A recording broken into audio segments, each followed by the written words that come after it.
Welcome back, friends. Skylar Gallup, the host of Hey Amarillo, joining us to talk about her latest guest, the Honorable Tatiana Frausto. This is a good one. It is. It's very interesting.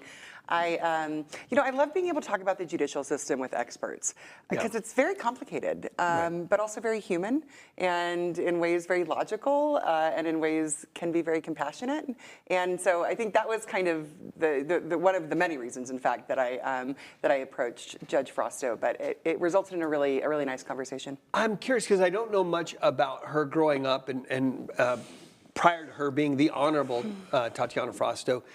What did she say about growing up?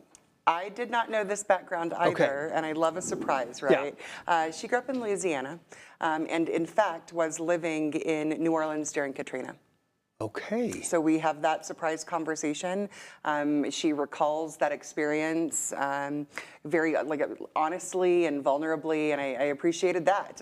So yeah, there were some surprises in the conversation that always, as you know, they humanize people. Right. You know. Well, because we've all gone through something, and so you're able to make that connection. So what made her? What brought her to Amarillo, and then what made her go into law?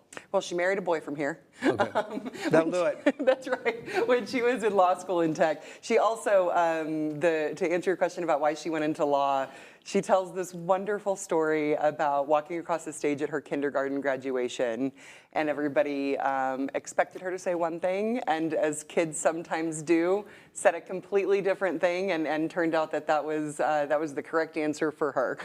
So really full of just really great stories that color a person and help you understand how you get to be a judge, you know, a district judge.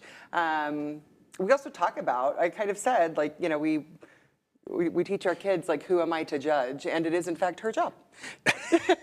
Well, yeah, that's it.